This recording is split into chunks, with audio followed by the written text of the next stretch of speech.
என்னன்னா இப்ப ராணுவம் உள்ள வந்திருக்குன்ற மாதிரி ஒரு விஷயம் சொல்றாங்க.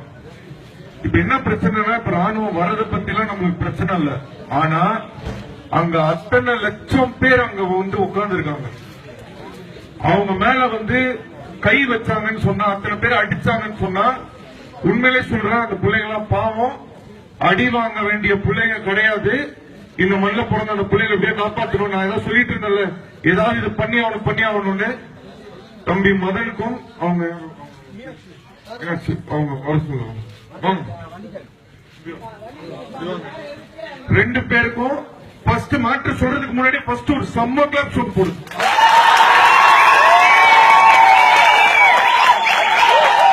என்னன்னா, ராணுவமே வரட்டும், நைட்டோட நைட்டா எங்கெல்லாம் நேஷனல் பிளாக் இருக்கோ இம்மீடியட்டா மெரினால இருக்கக்கூடிய அத்தனை பசங்களுக்கும் இப்ப நேஷனல் பிளாக் போய் சேரணும். நேஷனல் பிளாக் மேல இருந்தா நீ கைய வைக்க முடியுமா?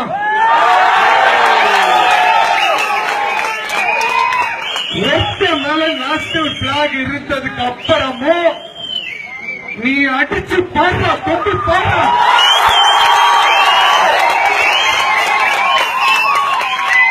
அப்படியே பிளாக் கிடைக்கலனாலும் பரவாயில்ல, எங்க இருக்கிற தூங்கிட்டு இருக்க அடிச்சு எழுப்புகிறான். இதுல என்னத்துல போன இன்டர்நெட்ல வச்சிருக்கீங்க, எல்லாத்தையும் எழுப்பி நைட்டோட இப்போ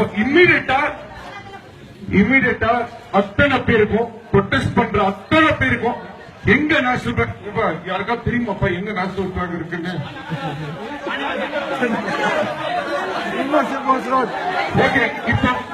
இப்போ இத சொன்ன உடனே இப்ப எல்லாருக்கும் நியூஸ் போயிடுவோம்ல.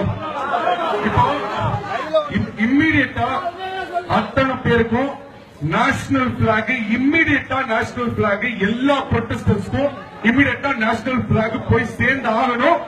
உங்களுடைய பவரையும் இந்த போனையும் பிகருக்கு சென்ட் பண்ற வாட்ஸ்அப்புக்கு பதிலாக இப்ப நாட்டுக்காக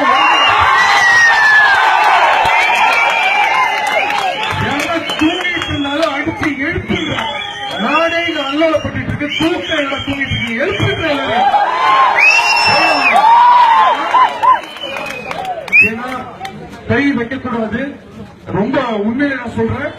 அங்க இறங்கிட்டாங்க. இம்மீடியட்டா இத இம்மீடியட்டா எல்லாரும் இம்மீடியட்டா இதை ஸ்ப்ரெட் பண்ணுங்க. இம்மீடியட்டா ஸ்ப்ரெட் பண்ணுங்க. இந்த ஐடியா கொடுத்த மதருக்கும் இவங்களுக்கு இந்த பெரிய கிளாஸ் சொல்லி கொடுங்க.